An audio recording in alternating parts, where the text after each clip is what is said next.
When I got sick and couldn't work for 3 months, my father-in-law walked into my living room without knocking and threw a stack of bills at me. "If you're too weak to pay, maybe you should leave so someone stronger can step up." My husband just sat there, staring at his phone. Later that night, I found my things packed in boxes by the door. But they didn't expect what I did next. I was sitting on the couch in our tiny apartment in Columbus, Ohio, still wearing the same hoodie I'd slept in because I didn't have the strength to change. 3 months of being sick had left me pale, weak, and embarrassed to even stand up too fast.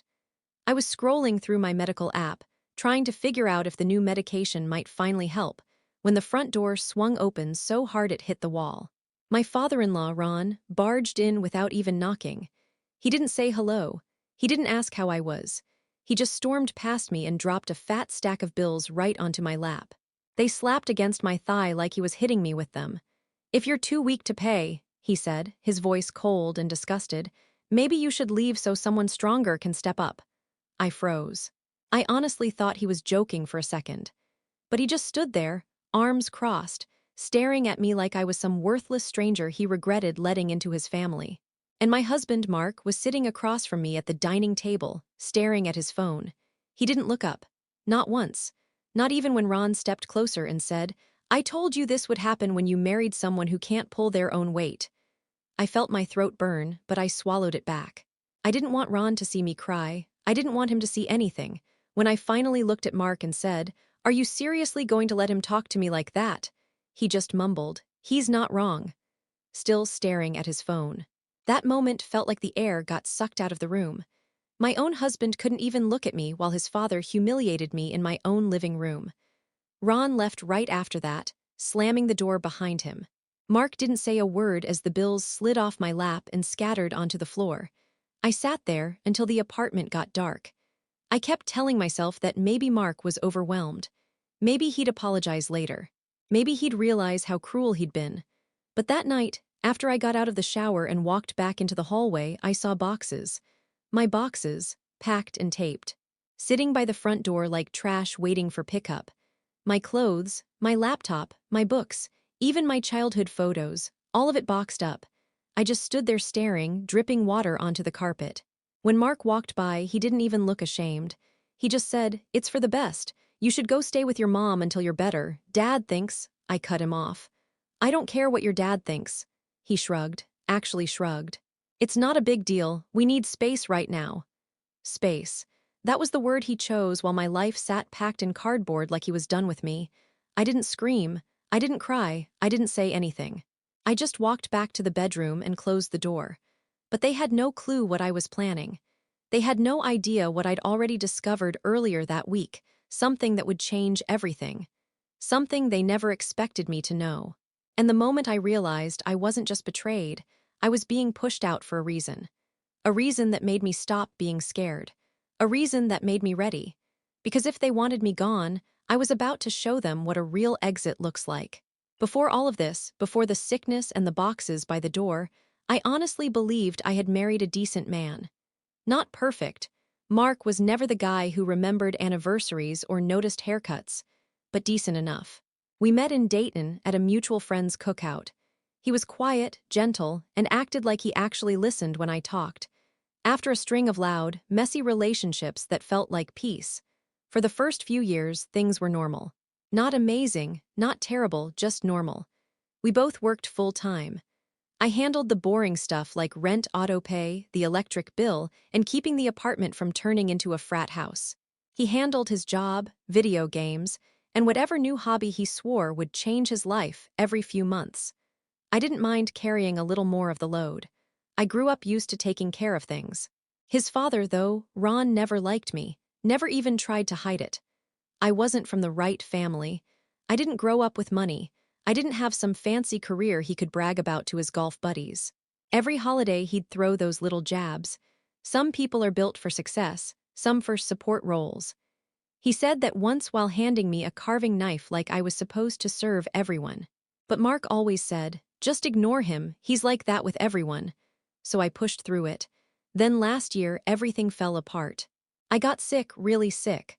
What started as flu symptoms turned into weeks of fatigue, fevers, and joint pain so bad I could barely lift my arms. The doctors ran test after test. Autoimmune? Maybe. Viral? Maybe. They couldn't pin it down. All they knew was that I couldn't work like that. I hated it. I hated feeling weak. I hated needing help.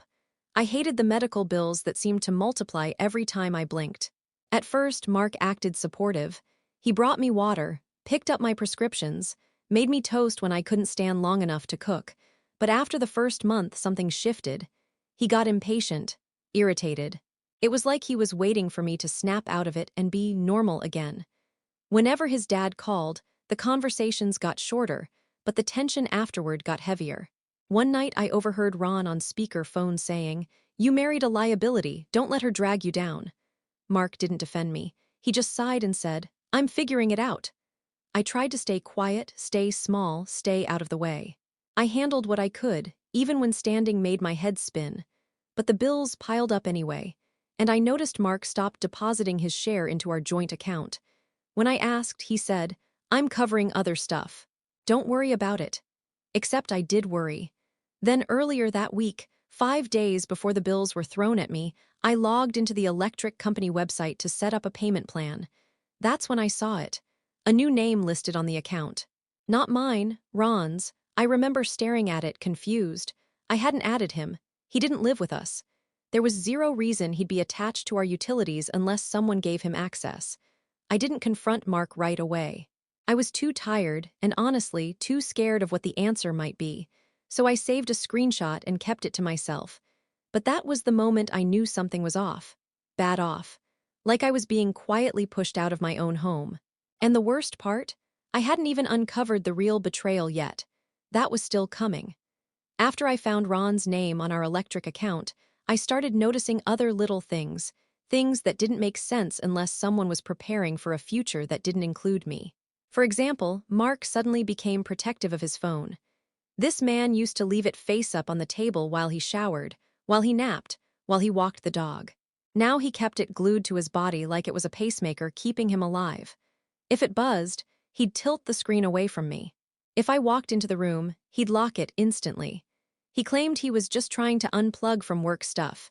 But if that were true, he wouldn't have kept taking calls on the balcony in the middle of winter. Then there were the conversations that stopped when I entered a room. The documents left half open on the laptop before he'd slam it shut. The file folders he moved from the hall closet to behind the dresser like he didn't want me to see them. All of it added tension you could feel in the air, thick, heavy, like humidity before a storm. Meanwhile, my illness got worse. Some days I could barely get out of bed. My hands shook too much to hold a fork. My joints felt like someone had poured cement into them overnight. I hated needing help, and I hated how resentful Mark looked every time I asked for something as simple as help carrying groceries from the porch. One night I tried to talk to him. I told him I felt like I was becoming a burden, that I was scared about money, scared about my health, scared I'd lose everything. He didn't comfort me. He didn't even look up from his phone. He just said, "You're overthinking. We'll be fine if you stop stressing." I remember walking to the bathroom afterward and staring at myself in the mirror. I barely recognized my own face, pale, thin, hollow-cheeked. I looked like someone fading out of her own life. I tried to be understanding. I tried to be patient. But the more I tried, the more Mark and Ron seemed to tighten their grip around every part of my life. Our finances, our apartment, the decisions I wasn't part of anymore. Then came the day our internet got shut off. I called the provider, confused, thinking I'd messed up a payment. But the rep told me the account had been transferred to another person and the service request to disconnect was authorized by the primary account holder. And guess who the primary account holder suddenly was? Not me, not even Mark. Ron. I felt sick, but not from my illness. This was a deeper sickness, the kind that hits you when you realize you've been quietly pushed out of your own home without a single conversation. That same week, I overheard Ron talking to Mark on speaker again. I was in the hallway, leaning against the wall because my knees hurt too much to stand straight, when I heard Ron say, "You need to clean the slate before she drags you into her mess. Money, assets, everything. You don't want to be legally responsible for her problems." Legally responsible. Like my illness was a mistake he wished he could return, Mark didn't argue. He just whispered, "I know, I'm working on it." Working on what? I didn't know yet. But I could feel it closing in on me. Like they had a deadline and my existence was the obstacle. The packed boxes by the door didn't come out of nowhere. They were part of the plan. I just didn't understand the full picture, not yet. But I was about to. The first real crack in their plan showed itself 2 days before Ron stormed into the apartment and threw the bills at me. I hadn't pieced it together yet, but when I finally did, it hit like a punch to the throat. It started with our mailbox. I was grabbing the mail, slowly, because my joints were screaming that day, when I noticed something strange. There were envelopes addressed to Mark, redirected from an address I didn't recognize. Not forwarded from our apartment, forwarded to our apartment. That made no sense. I asked him about it that night. Calm, careful, trying not to accuse him of anything. He barely looked up and said, "Oh, that's just work stuff." They rooted something wrong. But the next morning, a thick envelope came with the same mystery address. This one slipped open at the corner. I didn't mean to look inside. It just happened when the flap bent as I picked it up. A rental application. His, and the address matched the forwarding label. I remember standing there in the kitchen, holding the envelope, feeling like someone had poured ice water down my spine. It wasn't a new place for us. I recognized the complex name. It was a one-bedroom near OSU campus, too small for 2 people. Exactly big enough for 1 person starting over. Or for 2 people if one was being replaced. I took a photo of the application and put the envelope back exactly as it was. But that whole day, it felt like every breath hurt. I kept replaying the nights he'd been working late, the sudden protective phone habits, the bills showing up in Ron's name, the accounts being switched. It wasn't random. It was preparation. But I didn't get confirmation until later that night when I overheard Mark arguing with someone on the phone. I wasn't trying to snoop. He was in the bedroom, and his voice carried down the hall. "I told you she's almost ready to go," he said, frustration dripping from every word. "Dad says we can move forward once she's out. I just need her to leave willingly so there's no complication." My stomach dropped. Move forward, no complication. I pressed my hand against the wall to steady myself. He went quiet for a moment, then said something that made the floor tilt under me. "Yeah, I'm still seeing you. No, she has no idea." There it was. The betrayal I'd been sick over without even knowing it. He wasn't just planning a future without me. He wasn't just letting his father shove me out like trash. He was cheating. And from the tone of his voice, soft, careful, the way he used to talk to me, it wasn't new. My mind was spinning so fast I felt like I might pass out. I backed away from the hallway before he came out and saw me. I went into the bathroom, shut the door, and held onto the sink until my shaking stopped. That's when I saw it, my face in the mirror. Tired, hurt, but underneath the exhaustion something else had woken up. Clarity. Because suddenly it all made sense. The accounts being switched, the boxes, the conversations that stopped when I walked in the pressure to go stay with your mom. The financial strings being cut one by one, the mailbox forwarding the new apartment. He'd applied for. They weren't abandoning me because I was sick. They were making room for her, but I wasn't going to crumble, not anymore, not after hearing that. I wasn't done. I wasn't leaving quietly, and I wasn't anywhere near finished with them. I didn't sleep that night. I lay there in the dark, staring at the ceiling while Mark snored beside me like he hadn't just finished telling another woman that I was almost ready to go. Every time I closed my eyes, I saw that rental application. I heard his voice whispering to her. I saw the boxes by the door. But somewhere between midnight and sunrise, the shock burned off and something colder settled in. It wasn't rage. It wasn't sadness. It was a steady, quiet clarity I hadn't felt in months. If they wanted me gone, then fine. But I wasn't leaving empty-handed. And I wasn't leaving without making sure they felt it. The first thing I did was check our joint accounts. I knew he'd stopped contributing, but I hadn't expected what I found.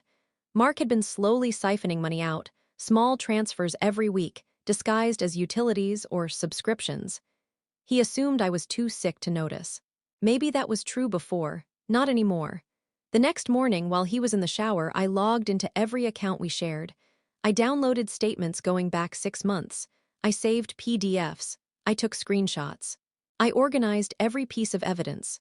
The transfers, the forwarding address, the switch to his father's name on our utilities, the timeline of when he started pulling away. Then I backed everything up to a cloud account he didn't know I had. After that, I did something that felt small but powerful. I packed my own bag, my way. Not the boxes by the door, not the trash he wanted me to walk out with. Just a backpack with essentials, meds, chargers, and the folder of documents I'd printed out the night before.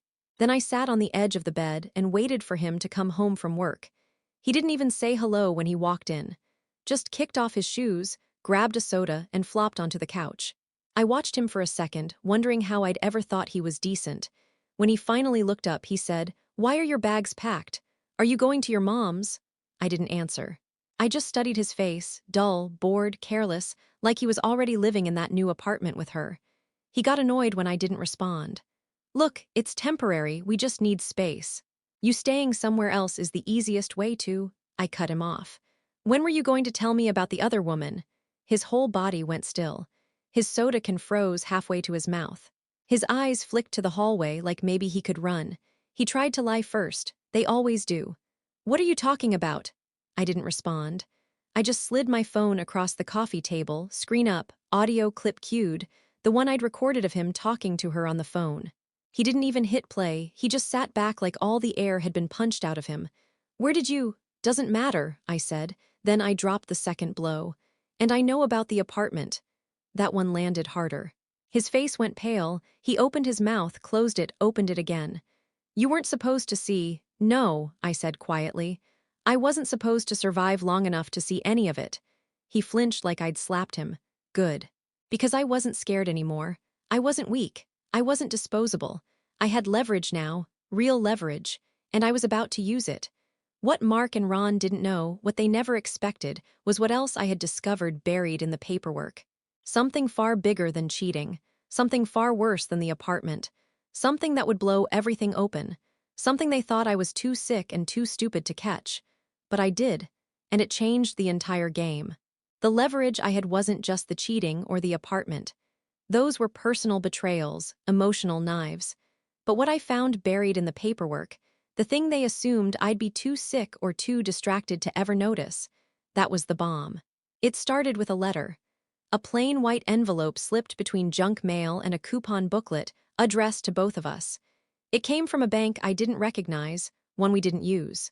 I almost tossed it, assuming it was some kind of promo, but something about the return address made me open it. Inside was a past due notice for a joint loan, a loan I had never signed. At first, I thought it was a mistake. Maybe someone stole our identities. Maybe the bank screwed up. But the more I read, the colder I felt. My name was on the loan, my social security number, my signature. A signature that wasn't mine. My hands were shaking so badly I had to sit down. I read the letter 3 times. Then I dug through our online banking again. I searched for anything tied to that bank. And there it was, a deposit from 6 months ago. Not huge, but big enough to be noticeable, except I'd been too sick to notice anything back then. A personal loan, signed by me, handled by Mark, sponsored by his father. A loan that was now delinquent because the payments had stopped the very month I got too sick to monitor the accounts. I remember just sitting there at the dining table, staring at the screen while my heart pounded so hard it hurt. I wasn't angry yet, not even scared yet, just shocked that someone I trusted with everything would go this far. When I dug deeper, credit report, bank statements, email archives, that's when the truth came out. It wasn't one forged loan. It was three loans, all in my name, all signed around the same 2-week window, all initiated by Mark. And every document listed Ron as the financial advisor. The cosigner on 2. The emergency contact on all 3. My stomach twisted so violently I thought I might vomit. This wasn't abandonment. This wasn't impatience with my illness. This wasn't a man falling out of love and sneaking around with another woman. This was financial entrapment. This was planned. This was coordinated. This was a blueprint to leave me with debts I didn't create, debts they could blame entirely on me once I moved out voluntarily. They'd tank my credit, ruin my finances, make it impossible for me to stand on my own 2 feet again.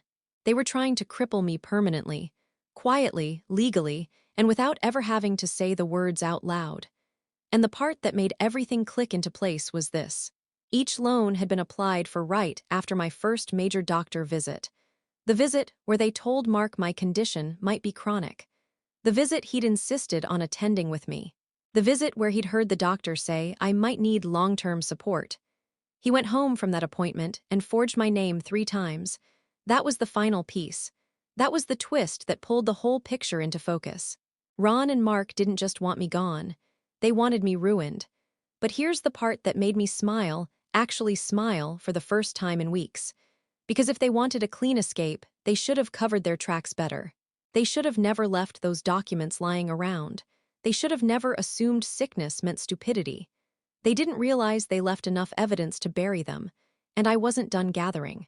Because now that I understood the truth, I needed one more piece, the reason behind all of it.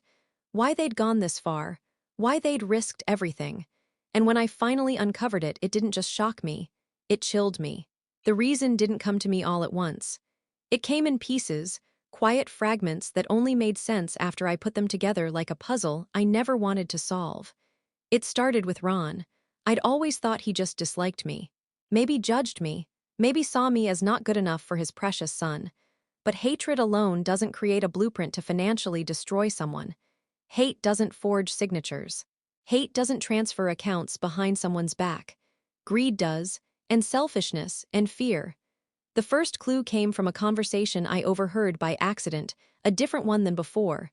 Mark was in the kitchen, arguing with Ron on speaker. I was down the hall, pretending to nap. Ron hissed, "She cannot be on the hook when this breaks. I told you keep her name clean on the surface, dirty underneath. That way you walk away untouched." Mark muttered something I couldn't hear. Then Ron snapped, "You think I'm risking my retirement because she got sick?" My blood went cold. Retirement. Risk. None of it made sense until I dug deeper. Remember those loans? The ones they forged in my name. Every single one connected to the same company. The one Ron had been working with on a side investment. Something he bragged about during holidays. Something he said would set him up big. Something he said was untouchable. Except it wasn't. A week before Mark and Ron started packing me out of my own life, Ron's investment went bad. Horribly bad. The kind of bad where people lose houses, marriages, everything. The kind of bad where lawsuits start rolling in. The kind where someone has to take the fall. Ron couldn't afford to be that someone. He needed a financial buffer. A scapegoat. Someone legally tied to the fallout but socially weak enough to take the hit quietly. And I was perfect.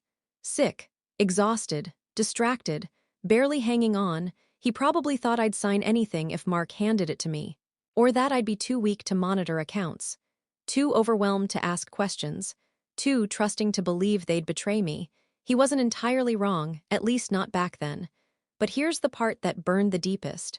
Mark didn't just go along with it. He didn't get manipulated. He didn't get pressured. He agreed, freely. Because if they pinned the loans on me, then Mark's savings would stay safe. His credit intact. His future bright and unburdened. He could move into that new apartment. He could start a new life with the other woman. He could pretend I was the problem. He could blame everything on my financial irresponsibility. And Ron could walk away clean, fingers wiped, retirement untouched. I was never a wife in their plan. I was a shield. A financial body bag they could throw the fallout into and then walk away from. And if I hadn't found the paperwork, if I had packed up and left like they hoped, they could have said it was my fault. They could have pointed at the forged loans and said, "She did this to herself." No one would have questioned it. Not with me being sick. Not with me being the one who left. Not with them controlling every narrative. Their cold, horrifying reason was simple. I was expendable. A tool. A name they could sign. A life they could wreck to save their own. They didn't just betray me. They used me, calculated me, plotted against me. And when I finally understood the truth, something inside me hardened into something sharp. Something steady, something dangerous. Because if they built their plan on the assumption that I was weak, they were about to learn exactly what strength looks like. The morning after everything clicked into place, I woke up feeling different. Not stronger, my body was still wrecked, but steadier. Focused. Like the fear had burned off and left something clean behind. I didn't tell Mark what I'd found. I didn't confront him about the forged loans or the scam he and Ron were drowning in. I didn't even mention the woman he was cheating with. I acted quiet, small, cooperative, because they needed me to leave voluntarily, and I needed them to think I would. I spent the whole next day gathering everything. Every forged signature, every loan document, every bank transfer, every screenshot of their messages, every audio clip of their plan, every statement with Ron's name popping up where it shouldn't be. I organized it all into a digital folder labeled something boring, MedBills 2021, and a physical binder I kept under my hoodie in my backpack. By evening, I had one weapon left to prepare: witnesses. I called my cousin in Cincinnati, who works as a paralegal. I didn't hide anything. Not the cheating, not the forged loans, not the fact that my name was now tied to thousands of dollars in fraudulent debt. When she finished swearing, she told me exactly what to do. Don't leave, not until it benefits you, and not without a paper trail. So I set up a meeting with her boss, a lawyer who specialized in financial abuse cases. He didn't need to hear much.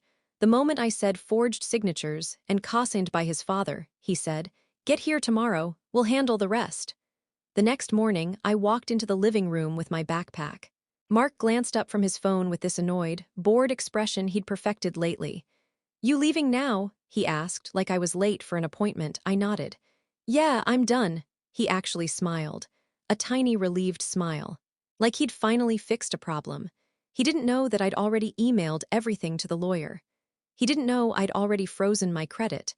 He didn't know every account tied to my name was now locked behind a fraud alert. He didn't know I'd already submitted a report to the bank's fraud department. He didn't know the calls had already started going out. I walked past him. Calm, slow. Like I wasn't carrying the kind of evidence that could end both of them. Ron arrived 10 minutes later. He must have wanted to make sure I actually left. He walked in without knocking, of course, and said, "Good. Grab your things and go."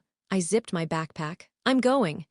He gave me that triumphant smirk, the one that used to make me feel small. Smart decision. I walked to the door, opened it, stepped halfway out, then stopped. I turned back just long enough to say, "By the way, check your accounts today." Ron frowned. "Why?" I held his stare. "Because they're not going to look the same after the fraud investigations start." The color drained from his face so fast it was almost satisfying. Mark stood up. "What fraud investigations?" I didn't answer. I just closed the door behind me and walked away for the last time. By the end of the week, Ron's accounts were frozen pending investigation. Mark's side savings were seized for review. The forged loans were officially flagged as criminal fraud. Multiple banks opened inquiries, and the lawyer filed a civil suit naming both of them. The best part? Every piece of financial damage they tried to put on me was legally cleared from my name. They tried to ruin me. Instead, they ruined themselves. The woman Mark had been seeing dumped him the moment she heard the words, "fraud case." Ron's retirement fund went into legal lockdown. Mark had to move into that one-bedroom apartment alone with a pending record. And me, I moved in with my cousin for a while, got treatment, got better. Slowly but better. I got my life back. One night, months later, when the worst was behind me, I told my cousin, "I can't believe they thought I was weak." She laughed. "They weren't scared of your weakness. They were scared of the day you stopped being scared." And she was right. In the end, I didn't get revenge because I was strong. I got revenge because they thought I'd never fight back, and they were dead wrong.